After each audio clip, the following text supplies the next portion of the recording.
Hi hello నమస్తే. నేను మీ కట్టా కార్తీక్. తిరుపతి లడ్డూలో కల్తీ నెయ్యి విషయం మీద సుప్రీంకోర్టు నియమించినటువంటి CBI under special investigation team ఎంక్వైరీలో సంచలన విషయాలు బయటకు వస్తూ ఉన్నాయి. అసలు నెయ్యిలో కల్తీ ఎలా చేశారు? కల్తీ నెయ్యిని ఎందుకు సప్లై చేశారు? వీళ్ళ ఉద్దేశం ఏంటి? అనేకమైనటువంటి విషయాలు ఒక్కొక్కటిగా బయటకు వస్తూ ఉన్నాయి. ఇప్పటికే నలుగురిని అదుపులో తీసుకున్నారు. ఒకరిని A2, ఒకరిని A3, ఒకరిని A4, ఒకరిని A5గా పెట్టారు. మరి A1 ఎవరు?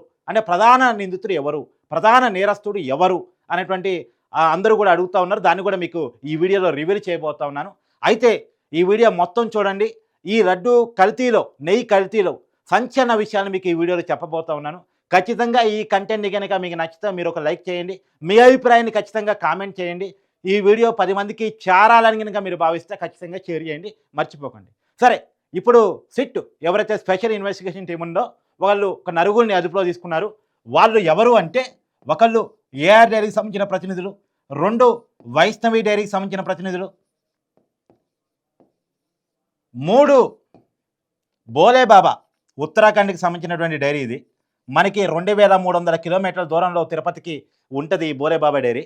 వీళ్ళు ఈ 3 కంపెనీలకు సంబంధించినటువంటి నలుగురు ప్రతినిధిని అదుపులో తీసుకున్నారు. ఈ నలుగురు ప్రతినిధిని అదుపులో తీసుకోవడానికి ఉన్న కారణం ఏంటి అంటే, ఫస్ట్గా ఏఆర్ డైరీకి సంబంధించిన సీఈఓని, డైరెక్టర్ని అదుపులో తీసుకున్నారు. ఎందుకు అదుపులో తీసుకున్నారంటే, ఈ తిరుపతి లడ్డూలో కలిపే నెయ్యి సప్లై చేయాల్సిన టెండరు ఏఆర్ డైరీదే. ఏఆర్ డైరీనే లడ్డూకు సంబంధించినటువంటి నెయ్యిని సప్లై చేయాలి.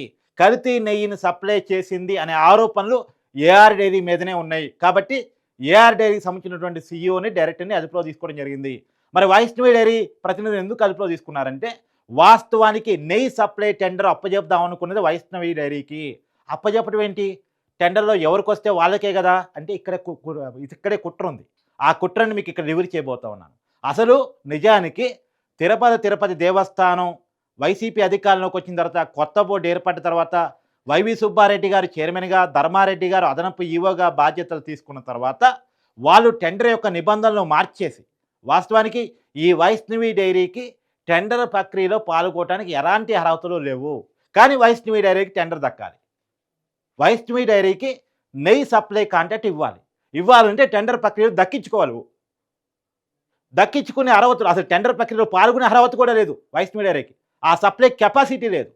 ఆ సప్లై కెపాసిటీ లేదు కాబట్టి ఈ వైష్ణవి డైరీ చేత కేవలం తిరుపతిలో కల్తీ నెయ్యి సప్లై చేయటం కోసం మాత్రమే, నెయ్యి కాంట్రాక్ట్ దక్కించుకోవడం కోసం మాత్రమే ఏఆర్ డైరీని తమిళనాడు డిండిగల్లో ఓపెన్ చేశారు, క్రియేట్ చేశారు. ఒక రకంగా క్రియేట్ చేశారు. ఏఆర్ డైరీ అనేది అంతకుముందు లేదు.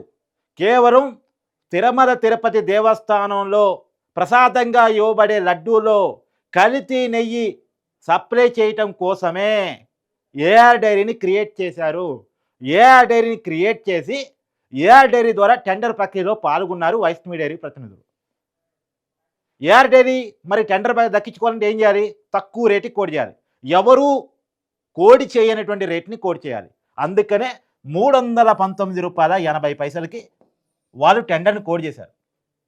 ఈ రేటుకి ఏ కంపెనీ కూడా టెండర్ పాడదు, కోడ్ చేయదు. ఎందుకంటే బయట మార్కెట్లో ఆ రోజు కూడా ఓపెన్ మార్కెట్లో ₹500 నెయ్యి ఉంది. ఇంకా క్వాలిటీది కావాలంటే ₹700, ₹800 ఉంది.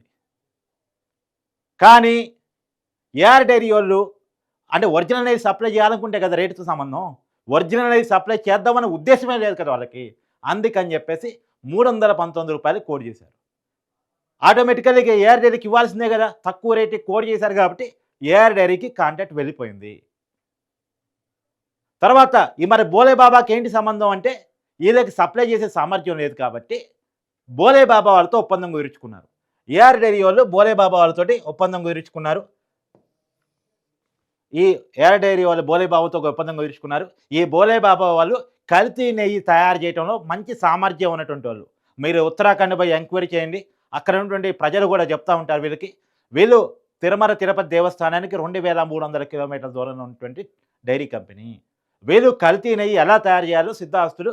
వీళ్ళతో ఒప్పందం మేరకు కల్తీ నెయ్యి ఎలా సప్లై చేయాలి అన్నది ఒకదాన్ని తయారు చేసుకొని, రూపొందించుకొని, ఒక ఫార్ములా తీసుకొని, ఆ ఫార్ములా ద్వారా ఏఆర్ డైరీ, వైష్ణవి డైరీ కలిసి తిరుపతికి నెయ్యి సప్లై చేస్తూ ఉన్నారు. అయితే ఈ విషయం అంతా ఎక్కడ బయటకొచ్చింది? శ్యామర్రావు గారు టీటీడీ ఈఓగా బాధ్యతలు చేపట్టిన తర్వాత అంటే కూటమి ప్రభుత్వం అధికారంలోకి వచ్చింది. కొత్త ఈఓని నియమించింది. కొత్త ఈఓని నియమించిన తర్వాత ఆయన పోర్టు కార్మికులతో అంటే లడ్డూ తయారు చేసే కార్మికులతో మీటింగ్ పెట్టారు. లడ్డూ మీద అనేక కంప్లెయింట్స్ ఉన్నాయి. ఒకటి క్వాలిటీ లేదు. రెండోది నిల్వ సామర్థ్యం ఉంటలేదు. 3 టేస్ట్ ఉంటలేదు.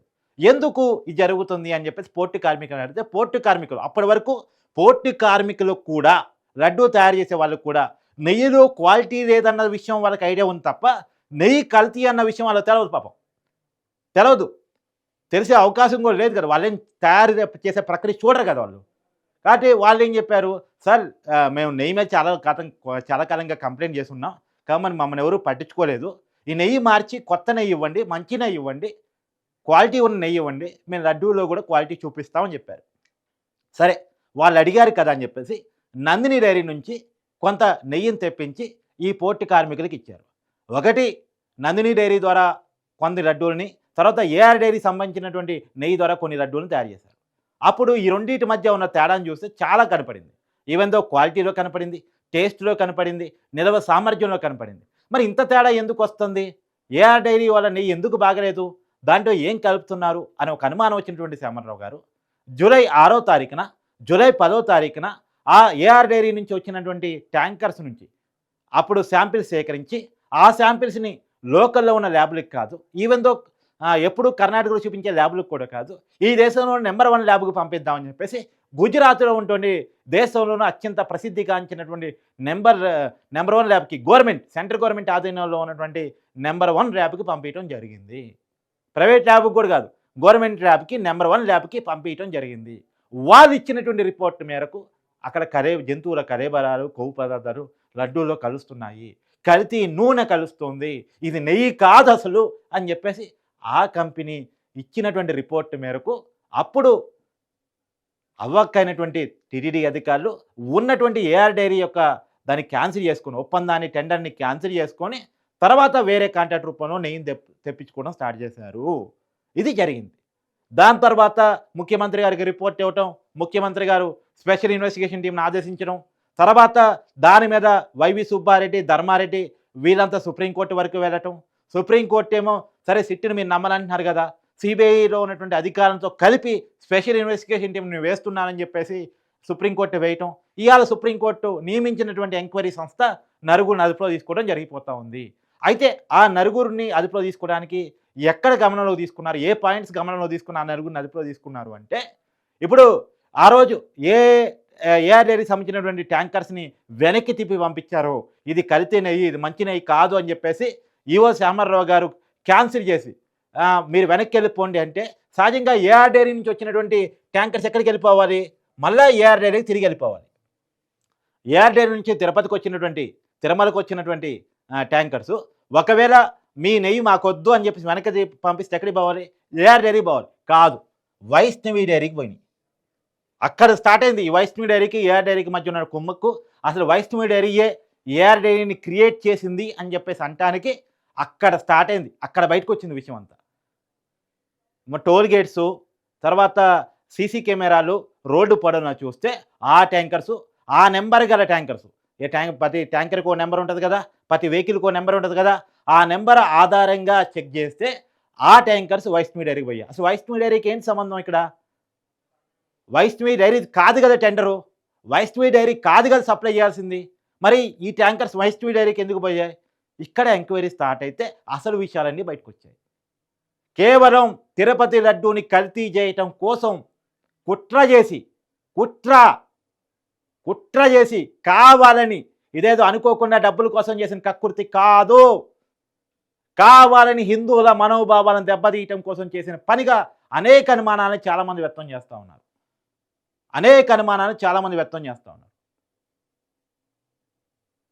ఇది హిందువుల మనోభావాలకు సంబంధించినటువంటి విషయం కాబట్టి దీని మీద ప్రాపర్ ఎంక్వైరీ ఇంకా జరగాలి, వాస్తవాలు బయటకు రావాలని చెప్పేసి ప్రతి హిందూ కూడా డిమాండ్ చేస్తూ ఉన్నాడు.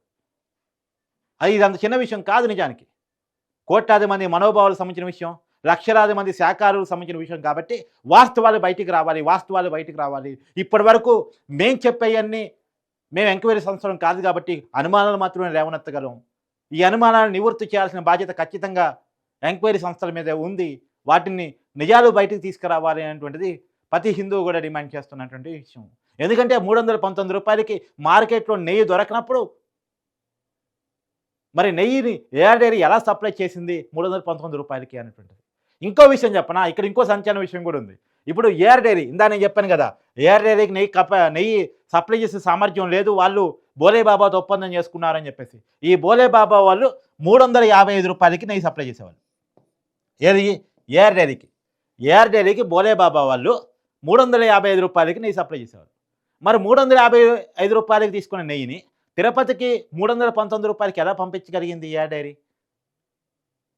వాళ్ళు రూ. 355 కొని తిరుమల క్షేత్రానికి మాత్రం రూ. 319 ఎలా పంపించగలిగింది?